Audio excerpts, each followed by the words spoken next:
subscribe, like, share, and don't forget to press the bell icon. The heat was oppressive, smothering everything under a suffocating blanket of dry air. The desert stretched endlessly in every direction, a sea of golden waves that shimmered under the sun's cruel gaze. There was no wind, no sound, just the hiss of sand grains shifting beneath tired boots.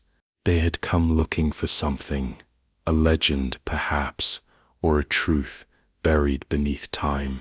The map had been torn and weathered, passed down through desperate hands, leading to a place no one dared to speak of, a place where the dunes whispered secrets and the sky forgot to move. The air here didn't feel real. It pressed down with the weight of ancient silence. The sun never dipped low enough to promise night. They had walked for hours, or had it been days? Time unraveled in the heat, and the sun remained suspended, an unblinking eye. Ahead, jagged rocks jutted from the sand like bones, and at the center of the barren field stood an entrance, an archway carved from obsidian, half buried and pulsing with warmth. There were symbols scorched into the stone, patterns that seemed to move when not being looked at. It had no door, only shadow, and from that shadow came a sound, not wind, not voice, but a vibration in the bones, like a scream, muffled by centuries. One of them stepped forward, drawn without meaning to, and as their foot crossed the threshold, the desert exhaled. A tremor passed through the sand, subtle but unmistakable, and the silence thickened into something alive. Inside, the air was colder but wrong, like stepping into a void that remembered pain. Walls etched in language too old to decipher, floors slick with dust that clung like oil. Footsteps echoed too long, as if time itself bent inward here. In the darkness, things began to move, just beyond vision,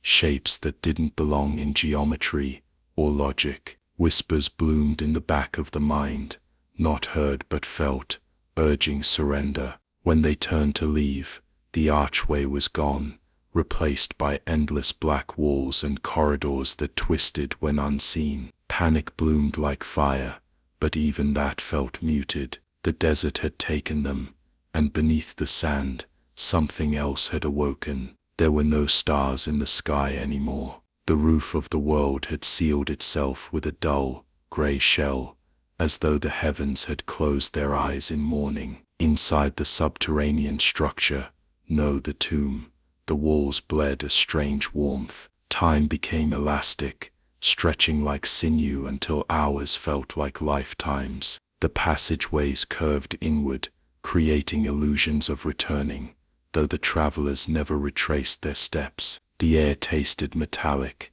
thick with rot and iron, and occasionally, the walls seemed to pulse, as if the place itself had veins. Something moved within the sand above them, vast and slow. The ground occasionally thudded with impossible footsteps, and from far above, a rhythmic chanting could be faintly heard, though none of them remembered hearing voices enter with them. Hunger gnawed their minds first, not of the stomach, but of memory, of reason. Names faded, faces blurred.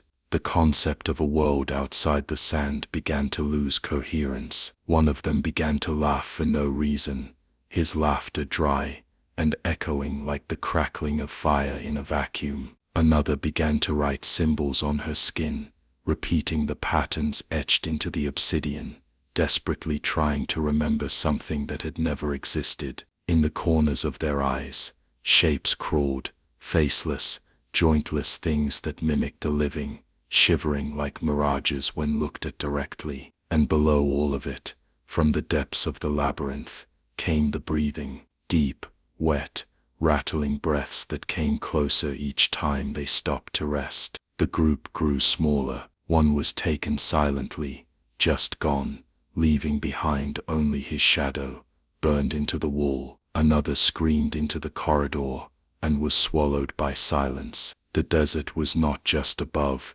it lived below, and it remembered hunger. A journal, found half buried in the sand by the entrance before it vanished, spoke of the veiled ones, ancient things older than gods, worshipped by no one, understood by none, imprisoned not by walls but by forgetfulness. Now they were being remembered, and with each moment that passed inside the tomb, with every whisper spoken to minds on the edge, their name returned to the world. They found mirrors buried in the walls, black glass that didn't reflect, but absorbed. When touched, they pulsed warm, like living flesh. Looking into them brought hallucinations. Cities turned to ash, oceans drained dry, skies torn open like wounds. But the worst were the visions of the desert, alive, breathing, ancient. In those mirrors, the sand writhed like muscle, and beneath it,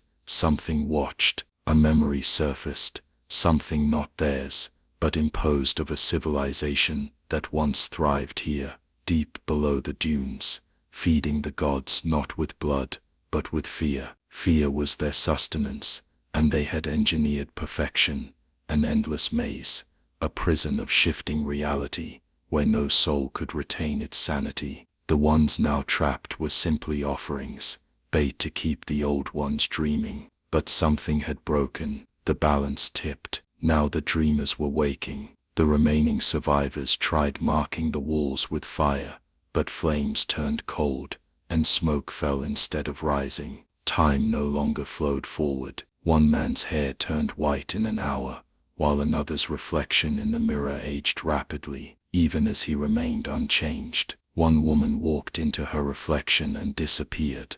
Her body remained, but her eyes became hollow glass, and her mouth leaked dry sand. The ground began to hum, a low frequency that felt like it passed through organs and scraped the bones. They tried to scream, but the sound had been stolen. The deeper they moved, the more the architecture shifted, walls breathing, ceilings dripping, not water, but thick, red sand that hissed when it touched flesh. The desert was no longer a place, it was a being, and they were inside its belly. A chamber opened wide before them, massive and circular, surrounded by pillars shaped like figures kneeling in agony. At the center stood a pit, bottomless, its edges lined with runes that bled red light. This was the heart. The whispers were loud now, screaming into their minds with seductive clarity. Some began to walk toward the pit, pulled by promises they couldn't resist, visions of loved ones, memories of sunlight, sounds of oceans long forgotten. But every step brought more decay. Skin cracked, eyes bled, hair turned to ash. One fell in, and the scream didn't echo. It was absorbed, silenced, erased from memory. Only the act of falling remained. Others tried to resist, turning back into the hallways, but the corridors no longer led anywhere. Every path curved back to the pit. The desert had reshaped its maze. It was time. Symbols on the walls began to drip, like wet ink, and from the pit rose a hand, huge, skeletal, wrapped in the remains of souls. Its fingers gripped the edge, and the earth trembled. One man clawed at his face until it came off, revealing not muscle, but sand and teeth. Another smiled, and stepped forward willingly, saying only, "I've remembered." The hand rose higher, and with it came a head, eyes like twin black suns, mouth a void that sang in forgotten tongues. Reality cracked. The desert above opened, creating a vortex of screaming wind and rising sand.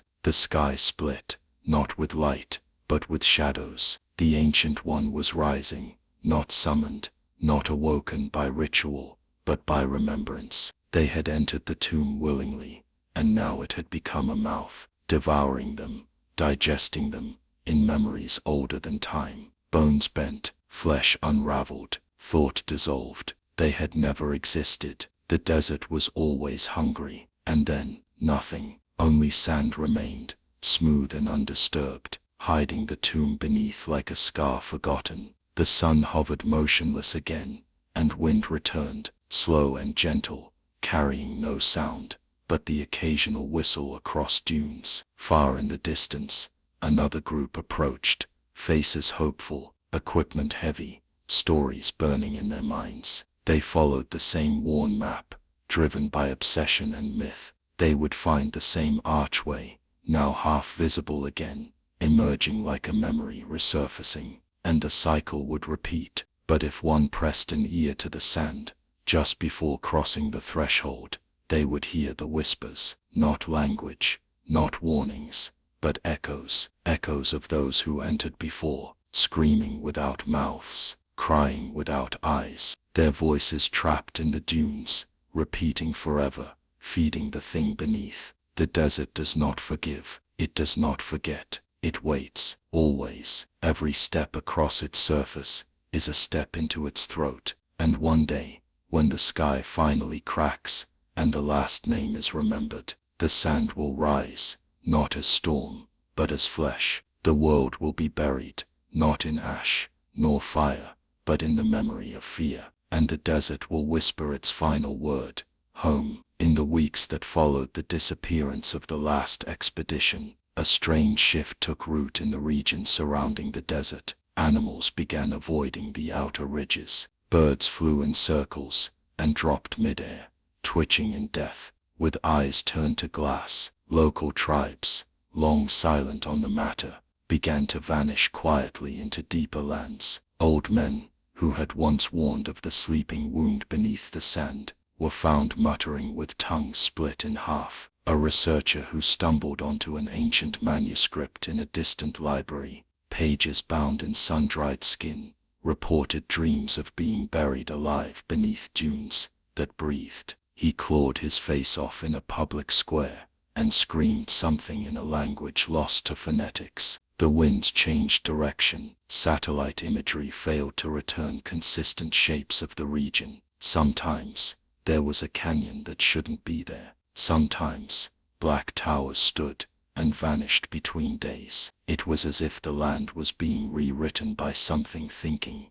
dreaming, hungry. Governments marked the desert a restricted zone, but no real explanation followed. Some said they were protecting something, others whispered they were feeding it. Beneath all of it, the tomb pulsed, no longer dormant, no longer waiting. It had become a lung, breathing in thoughts, memories, fear, and across the globe, people began to dream of sand, endless sand, and something beneath it, whispering their names before they woke screaming. Decades before the first expedition vanished, there had been worshippers, a cult erased from historical records, known as the Dune-born. Their texts, when unearthed in a collapsed cave in Tunisia, spoke of a god without shape, without name, who slept beneath the desert, born of the first scream uttered by man. They did not build temples, they carved labyrinths into the sand, only visible at night.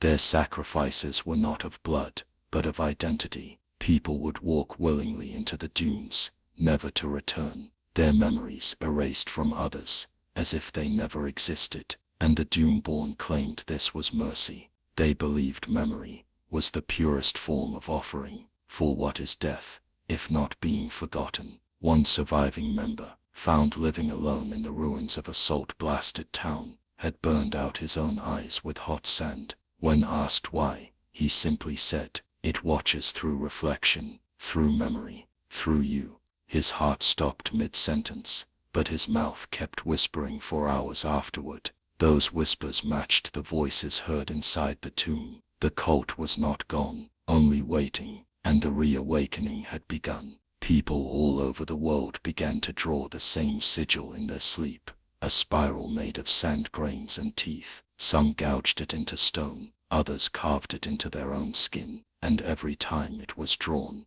a tremor echoed beneath the desert. The god beneath the dunes was stirring, fed by memory, nourished by belief, and soon, belief would become flesh. The next expedition did not go in blind. Armed with maps, drones, weapons, they marched in with certainty. But the desert didn't care for certainty. The moment they crossed the invisible threshold, GPS signals scattered, drones fell from the sky, radios turned to static that bled into human screams. The air shifted, sand turned black in patches, They found remnants of the previous teams, some mummified, some still bleeding, as if paused mid-death, but none were recognizable. Faces were smooth, identity erased. They pressed forward, stubborn against fear, until they found the pit again, now larger, breathing. One man was pulled in by nothing visible, screaming a name he didn't know. Another stood still,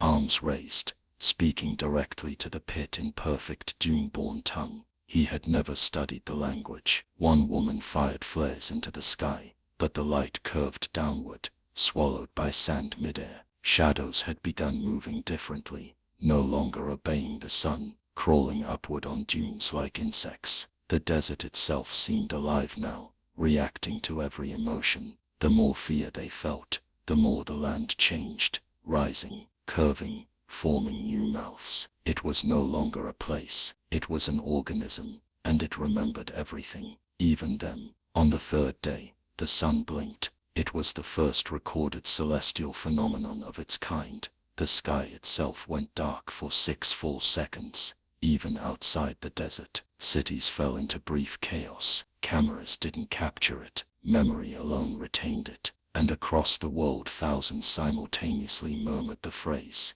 "It sees." Scientists were baffled, but in the desert, those 6 seconds lasted hours. The team was stretched across timelines. Some aged decades, others reverted to children. One man looked into the pit and saw himself older, broken, swallowed by sand, calling out for a mercy that wouldn't come. One by one, they were stripped of ego, of thought, of structure, until only instinct remained, and that too was corrupted. The sun reappeared, but it was wrong, slightly larger, redder, and always fixed in the same position. The expedition had been swallowed, not by the tomb, but by memory itself. They existed only as reflections now, their thoughts etched into the walls of the labyrinth, their voices echoing in future dreams of those who hadn't yet entered. The sun above had seen them, and that gaze had been enough to unmake who they were. Eventually, the pit no longer led downward. It rose. A tower, shaped like a spiral spine, grew from the center, made of screaming sand and fossilized screams. It touched the sky, cracking it like porcelain. Those who remained inside no longer recognized the world.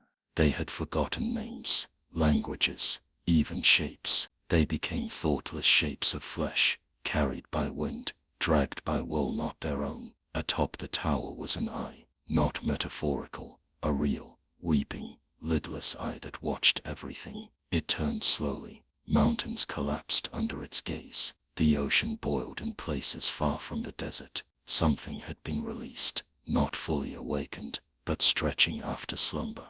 And above the eye, a mouth opened. In the sky itself, a mouth that inhaled memories, devoured realities, and sang lullabies in frequencies that drove listeners mad. The sky wept, not rain, but memories, falling like dust, coating cities with forgotten thoughts. People across the globe began to vanish, not physically, but conceptually. Photos blanked, birth records erased. They were still there, screaming, but no one remembered. The god of the dunes was feeding, and it would not stop, not until the entire world was sand. There came a moment when silence fell, not the absence of sound, but the absence of thought. No birds, no wind, no whispers, just the hum of something remembering too much. The desert stretched endlessly now, not just in one part of the world, but everywhere. Cities sank, oceans turned to dunes, skyscrapers became jagged,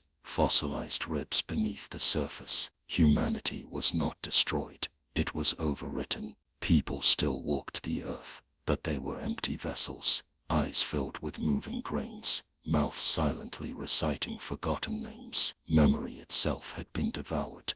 The god beneath the sand had risen, not with fury, but with indifference. It did not hate, it did not love, it simply consumed. The world became one vast tombstone, written in wind patterns and shifting dunes. In the sky, the sun never moved again. The eye remained open, watching a world it no longer needed to correct. Time fractured into spirals, echoes of laughter, of war, of dreams, looped through the grains, like trapped ghosts, and somewhere beneath it all, where the first pit once breathed, there was still a heartbeat, slow, calm, final. The universe was now a desert, and the last remaining truth was this: nothing would ever be remembered again.